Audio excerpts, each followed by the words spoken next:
lethal fighting forces ever assembled. Yet, in his first interview with an American reporter in more than a decade, Saddam Hussein remains defiant. Defiant even in the face of an impending war that seems certain to end his rule and quite possibly his life. We met him on Monday in Iraq's oldest and largest presidential palace at a time when the UN arms inspectors have accused him of having prohibited missiles.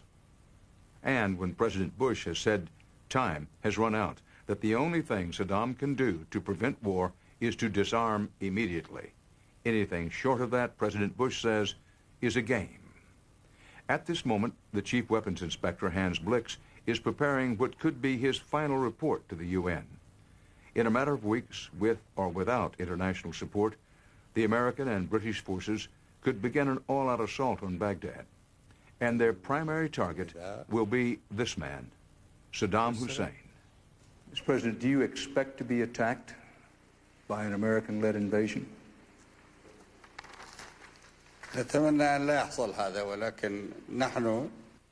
We hope that the attack will not take place, but we are bracing ourselves to meet such an attack, to face it. The officials in America keep talking about attacking Iraq, and it's normal that the people prepare themselves for such a possibility. At the same time, they are praying to Allah to stop the Americans from going through with it and to spare the Iraqis from the harm that those on the bandwagon of evil want to inflict upon them. Are you afraid of being killed or captured?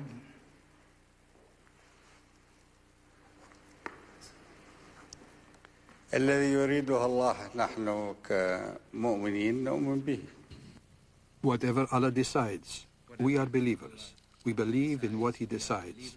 There is no value for any life without faith.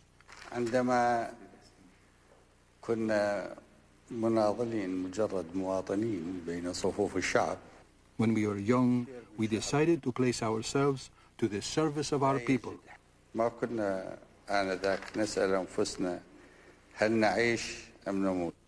We did not ask the question whether we were going to live or die. It's morally unacceptable to ask such a question. Nothing is going to change the will of God.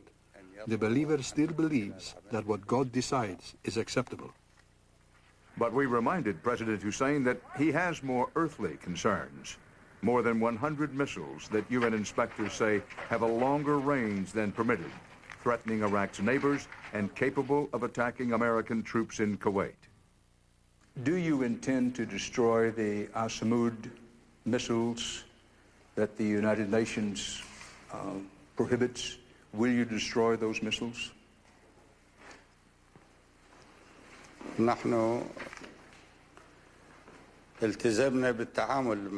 We have committed ourselves to Resolution 1441. It is on this basis that we have conducted ourselves, and it is on this basis that we will continue to behave. As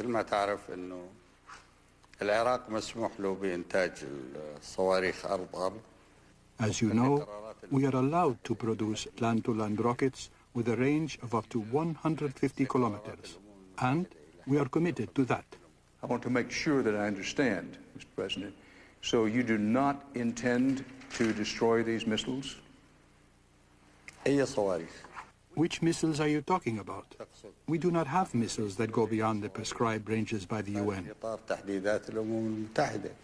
I mean the missiles that Hans Blix says that he wants a commitment from you that they will be destroyed.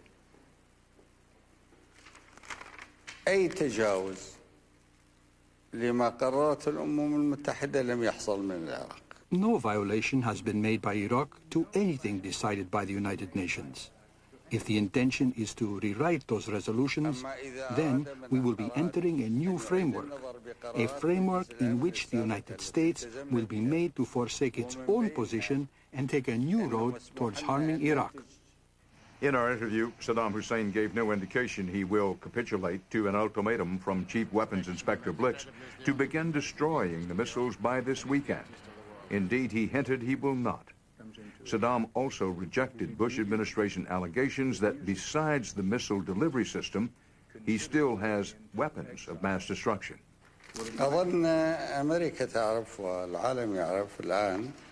I think America and the world also knows that Iraq no longer has the weapons. And I believe the mobilization that's been done was in fact done partly to cover the huge lie that was being waged against Iraq about chemical, biological, and nuclear weapons. That is why, when you talk about such missiles, these missiles have been destroyed. There are no missiles that are contrary to the prescription of the United Nations in Iraq. They are no longer there.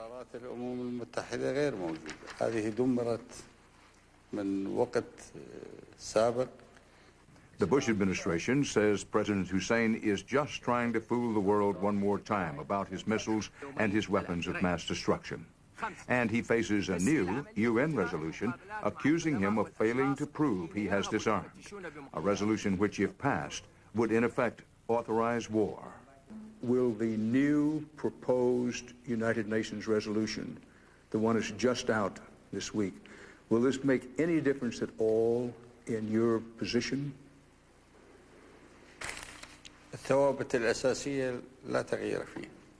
The basic position, there is no change. We have not pursued any weapons of mass destruction. So, what do they want to issue new resolutions about now? So basically no change in your position. The basic stand of our position is clear. We do not compromise our independence, or our dignity, or our freedom. At the same time, we will continue to commit ourselves to what has been decided by the United Nations. If the new resolutions infringe upon our dignity, then our position towards such a resolution will be in line with our previous positions. Mr. President, have you been offered asylum anywhere? And would you, under any circumstances, consider going into exile to save your people death and destruction?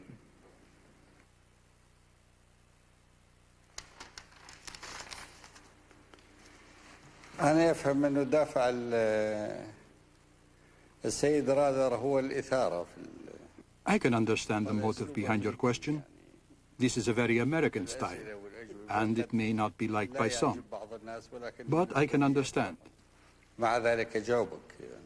However, I will answer your question. أنا ولدت في العراق.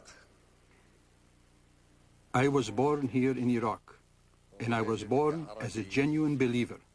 I am proud to have been born fearing God, and I have taught my children the value of history and the extreme importance of Iman, of our heritage, that we must maintain the honor of nationalism and pan-Arabism. We do not change our position. Our position is basic. We have been born in Iraq. This is part of a glorious nation, a great Arab nation, and we have lived here. That is why, talking about asylum, whoever decides to forsake his nation is not true to the principles. We will die here in Iraq. We will die in this country, and we will maintain our honor, the honor that is required of our people. I believe that whoever offers Saddam asylum in his own country is in fact a person without morals, because he will be directing an insult to the Iraqi people. The Iraqi people who have chosen Saddam Hussein unanimously to continue to lead the people of Iraq. The Iraqi president told us that the first Bush administration threatened it would bomb Iraq back to a pre-industrial age,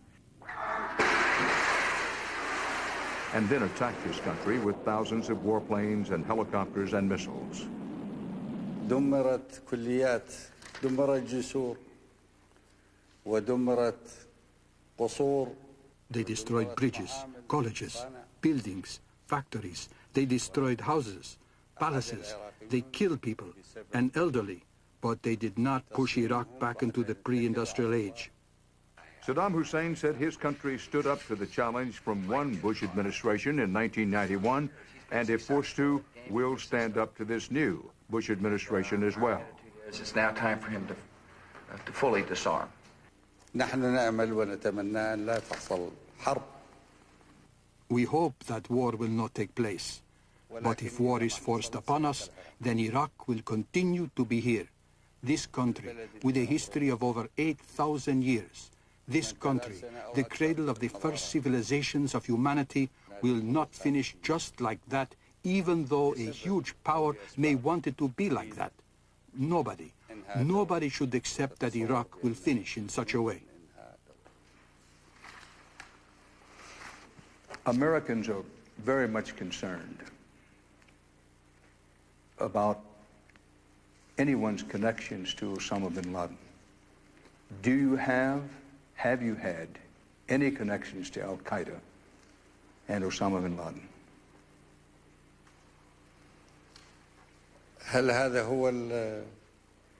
Is this the basis of the anxiety in the minds of U.S. officials?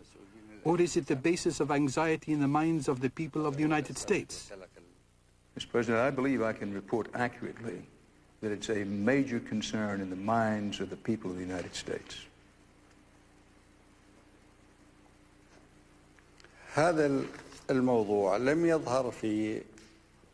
We have never had any relationship with Mr. Osama bin Laden, and Iraq has never had any relationship with Al-Qaeda.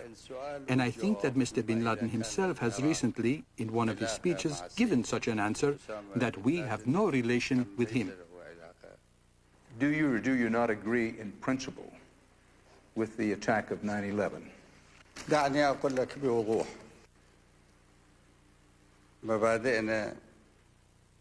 Let me tell you absolutely clearly, we believe in humanity. We believe in accordance with what Allah, the God Almighty, has taught us, in the same way that God has taught humanity as a whole, that there must be a law governing humanity and governing relations in humanity, that there should not be an aggressor while others are silent about the aggression. There should not be a killer while those who watch and applaud the killing. Not so long ago, you were clearly hailed by Arabs, from Palestinians to Jordanians, throughout the Arab world, as the, quote, Arab Avenger.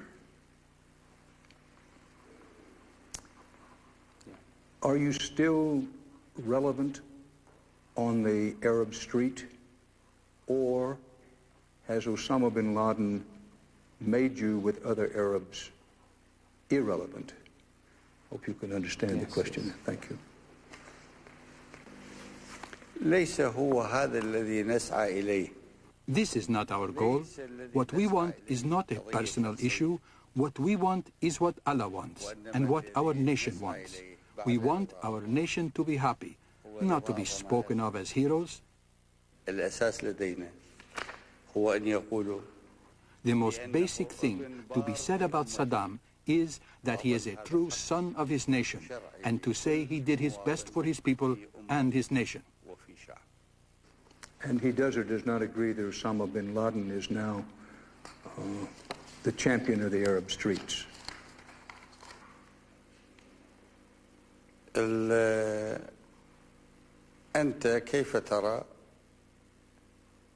How do you see it? Mr. Rather is an intelligent person. I believe that he wants to get to the truth and not merely provoke or to try to get someone to say something that might be held against him. The most essential thing is to stop the aggression against our nation and the Iraqi people. You see how the Palestinians are killed on their land, and their homes are demolished, and their properties are destroyed, and no one is trying to take away their handcuffs to free them. And if the Arabs consider Osama bin Laden a hero, we are not jealous of him. Jealousy is for women, and men are not supposed to be jealous of one another. At one point during our interview, Saddam got up from his chair and said it was time for him to pray. He left the room, and we thought that might be the last we heard or saw of him. But he returned about 10 minutes later, seemed refreshed, and answered questions about what kind of war he expects and if he'll set his oil fields on fire.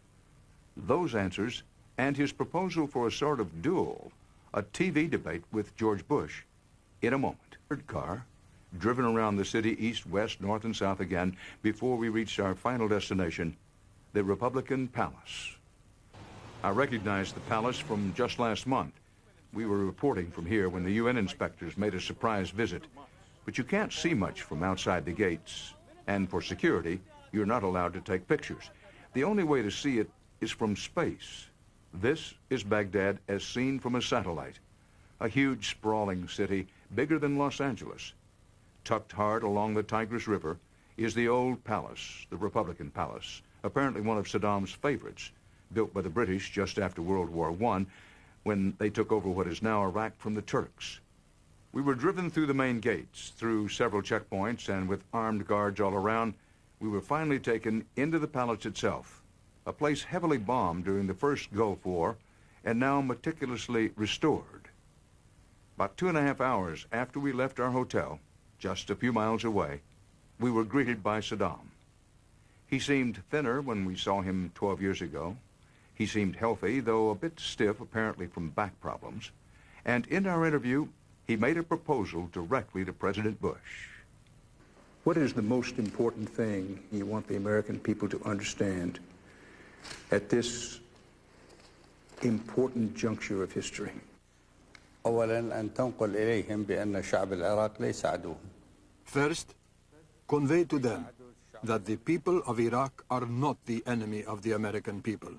وإذا أراد الشعب الأمريكي أن يعرف المزيد عن If the American people would like to know the facts as they are, through a direct dialogue, then I am ready to conduct a debate with the President of the United States, President Bush, on television. أقيم حوار مع السيد I will say whatever I have to say about American policy. الأمريكية على التلفزيون. He will have the opportunity to say whatever he has to say about the policy of Iraq.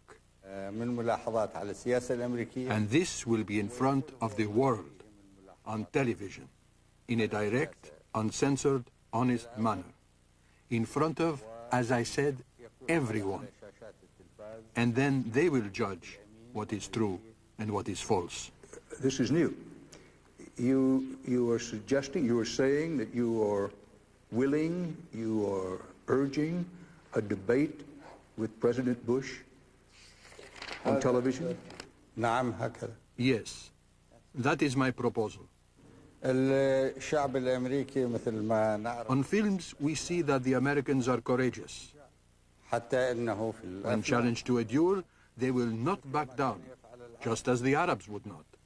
وهذه فرصة له إذا كان. This will be an opportunity for him to convince the world if he is committed to war. للحرب. If he is convinced of his own position, this will be an opportunity for him to convince the world that he is right in making such a decision. وفرصة لنا. It could also be an opportunity for us to tell the world our own side of the story and why we want to live in peace and security. وأعتقد من حق الشعب الأمريكي. I believe that it is the right of the American people, the Iraqi people, and the world that we show our evidence clearly so that they can see for themselves. فلماذا نحتجب عن الشعب لا نظهر أمامه؟ So why should we hide from the people? Why shouldn't we show them both perspectives? We, as presidents, President of the United States and President of Iraq. هذا الذي أدعو إليه. This is what I am calling for. We will either make peace, and this is what we hope for, and spare our people harm, or whoever decides anything other than peace will have to convince his own people with the facts. هذه هي خلاصة. This is the gist of my proposal, my idea. This is not a joke. لا. No. No. أدعو إلى هذا لأن الحرب. I call for this because war itself is not a joke. Mr. President, where would this debate take place that you imagine? الرئيس الأمريكي في أمريكا. The American president in America صدام حسين رئيس العراق في العراق. and Saddam Hussein, the president of Iraq in Iraq. الطريقة الفنية المعروفة من على عبر. And then the debate can be conducted through satellite. So a satellite television debate. نعم. Yes. وإذا كان السيد بوش عنده. And if Mr. Bush has another proposal, then we are prepared to listen. والأساس. What is important is the idea. Would you be prepared to come to the United Nations for this debate? الأساس هو أن. The most important thing is that our debate be heard in a normal and accurate way. طبيعي وصحيح. And by this, I do not mean that I go and I make a speech at the United Nations and then that Mr. Bush will make his speech at the United Nations. That is not what I mean. What I mean is that we sit as we are sitting, you and I, now. I will address questions to him, and he will address questions to me. He will explain why he wants to go to war. I will explain why we are insistent on peace and we want to maintain peace. And we defend our honor and our sovereignty and our rights. So that the American people, the Iraqi people, and the other peoples of the world will hear us. Without tricks, without editing, without prepared speeches, people want to hear live and direct dialogue. Well, this surprises me, but I want to make sure I understand. The debate could be broadcast on American and Iraqi television in its entirety, and it should be broadcast live. A live international debate via satellite? Yes, of course. How would this work? Who would moderate this debate? You, Mr. Rather. With respect, Mr. President, I have plenty of other problems. I got enough problems already, but As soon as the White House heard of Saddam Hussein's proposal for a debate, it was immediately rejected. A spokesman called it not serious. During our interview, everything Saddam Hussein told us was being relayed with the help of his two translators sitting at the same table. It turns out that Saddam was not just speaking, but listening carefully to what they were saying.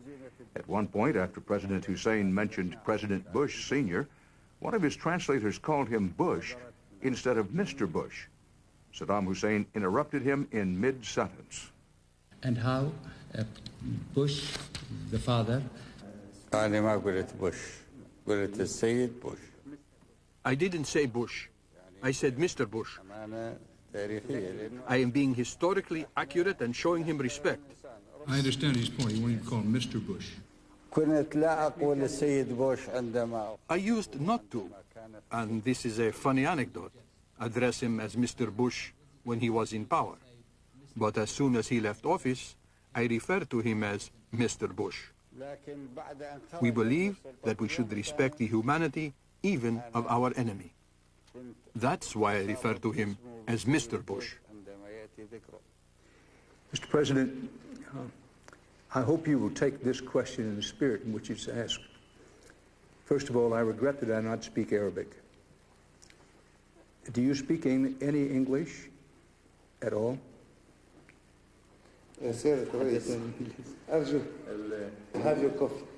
I have coffee. Americans like coffee. That's true, and this American likes coffee.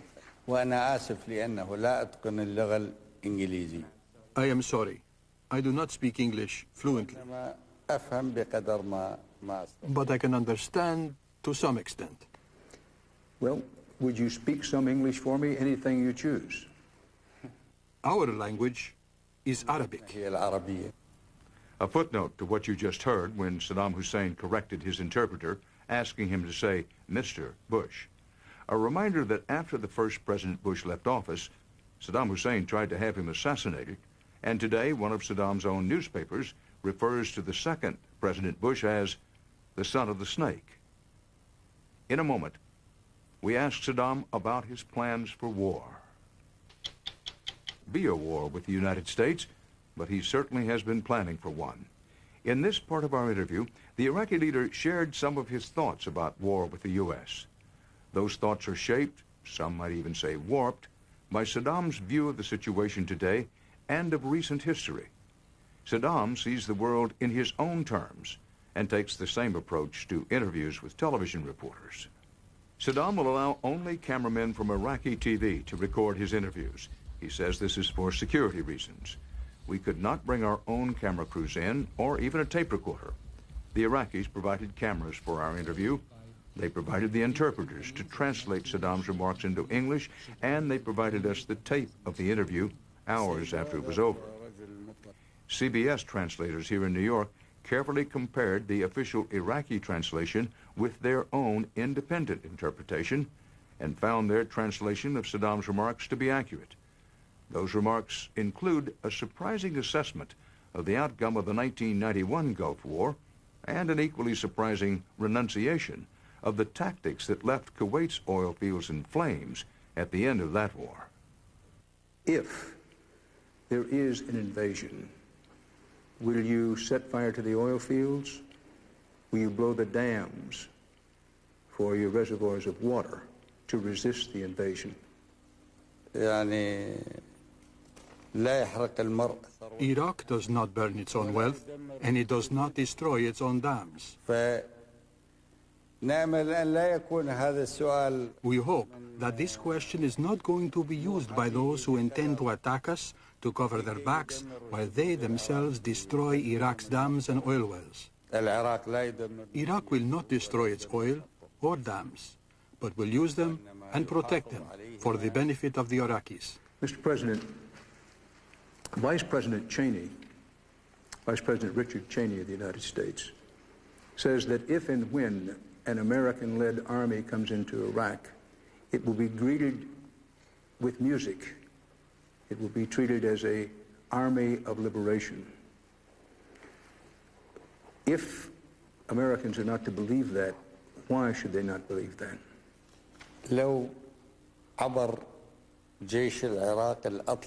If the Iraqi army or any other army were to cross the Atlantic and occupy America, is it going to be received by the American people with music? I am categorically certain that no Iraqi will welcome any American when he is an occupier. But all the Iraqis will welcome any American who comes as a friend. That is why, now that you are here, you are being welcomed, even though you come from a country threatening to destroy Iraq. Haven't you seen the kind of welcome you've received by officials and ordinary citizens? You can roam about in the town, but if an American soldier is here as an occupier, he won't be received in this way. So as long as you are not a soldier, you are a guest, and a guest is always treated with respect. Any American, if they want to know the real position of the Iraqi people, they must ask themselves a question. In 1995, the Iraqi people elected Saddam Hussein president of Iraq, and in 2002, they re-elected him. And the percentage of the voting was, respectively, 99.6% and 100% in those two elections. 100%? 100%. This, I know, may sound strange to you, but even if you take out whatever portion you want to take out of that, then the ratio would remain high in favor of re-electing Saddam Hussein. Now, what does that mean? It means that the Iraqis have decided to take a patriotic stand under the circumstance of war and the blockade, in order to say to the foreign powers that are threatening Iraq, it is we, the people of Iraq, who decide our way, not you telling us what to do.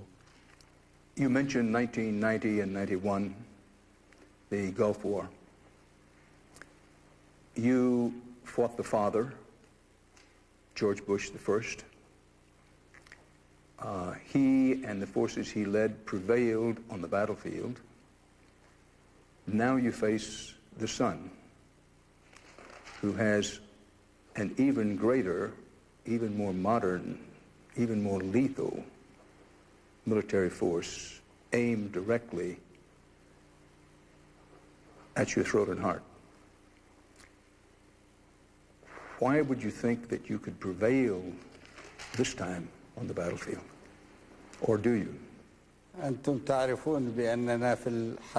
You know that in both cases, we did not cross the Atlantic to commit aggression against the United States, neither by land or sea or air. The officials in America are the ones who are talking about the intention of attacking Iraq. Isn't it the responsible thing, the moral thing, and the most basic thing to do to warn the aggressor that if they attack us, we will not surrender? If we ask the question to any honest American, including you, Mr. Adler, Let us suppose that during any time in the future, if another power comes to America, do you do nothing? أنا أجاوب. I will answer. أنا أقول للأمريكان I will tell the Americans that if such a thing happens to you one day, do not surrender. Stand and defend your country and your dignity. ومثل ما تعرفون نحن لا. And, as you know, we didn't commit aggression against America. America is the one who is daily killing our children, our women. As I'm talking to you, there are American planes in the south and the north dropping their bombs on the citizens and on their property. This happens daily. عندما يسود قانون If there is a law in the world that says the stronger ones get their way, it means surrender to the law of the jungle. And we do not want to surrender to the law of the jungle. It is our duty to defend our country, so we will not surrender. Not to America, not to anybody else. مع تصحيح تاريخي Just a quick historical correction يهمكم ويهم that might interest you and the American people. في عام 91 لم يهزم العراق. In 1991, Iraq was not defeated. But our army withdrew from Kuwait by our own decision. It's true, they left Kuwait under bombing, but when they were back inside Iraq, they were not defeated, and neither were the Iraqi people. Mr. President, respectfully, a lot of Americans are going to hear that and say, what is this man talking about? Because all of those Iraqi tanks coming out of Kuwait with the turrets knocked out indicated a beaten army on the battlefield. The point is, I'm asking you to explain what you mean that you were not defeated in the 1990-91 war, because I can report to you with accuracy that overwhelmingly the American people believe that that was a resounding defeat for you and for Iraq. دعني أجيبك على هذا السؤال. Let me answer this. أنتم تعرفون أهداف You know the goals of Bush the father, and you know he attacked us repeatedly after that. So why did he repeat his attack if we had been defeated? عندما يحصل صراع عسكري When there is military conflict, there is attack and there is retreat. And when we saw that Bush the father, the president, had mobilized 28 armies against us, when we saw that the whole world was in fact collaborating against us, we realized that we had to withdraw from Kuwait. في أعظم خسارة للوحدات. We did not lose more than 10% of our equipment in all of the battles. That was the worst loss suffered by any of our units. إذا نحن خسرنا معركة. So, we lost a battle, but we were not defeated. بماذا يهدد العراق أمريكا؟ In what sense does Iraq threaten America? The Iraqi people are not the enemies of the American people. سيد راذر رجل مطلع. Mr. Rather, you are a well-informed man, and you know the battle is not over until the guns are quiet, and when the national will is bent to what the aggressor wants. لا يكفي. It's not enough to have superiority in planes and missiles. In the final analysis, the guns will tell the tale of a courageous people defending themselves against the occupiers. This is a decision made by the people of Iraq. They will continue to commit themselves to the role that will make them respect themselves as well as others. Mr. President, you say that knowing that poised on your border is a tremendous armada ready to deliver destruction and awe. نعم أنا أفهم. Yes, I understand, I hear, and I see. But the final truth will be decided by Allah on Iraqi soil, وفي بغداد. in Baghdad. بمعنى لا أعني مصير الأمريكي. I'm not talking about the fate of Americans in America, but the fate of Iraqis in Iraq, and the fate of anybody who attacks Iraq. Mr. President, I appreciate your remembering that we met in 1990 and I interviewed you in this very building. Given the sober moment and the danger at hand, what are the chances this is the last time you and I will see each other? الأساس هو أن الله سبحانه Only Allah decides the fate of man. But the Almighty also says, man should prepare what is necessary here on earth. Then, I can see that in the future, We will meet another time, no matter what happens or what takes place. ونأمل أن يعيش And I hope that the Iraqi people and the American people will live in peace and have a relationship that expresses their national interests without one side harming the other. يصدر من أحد على أحد.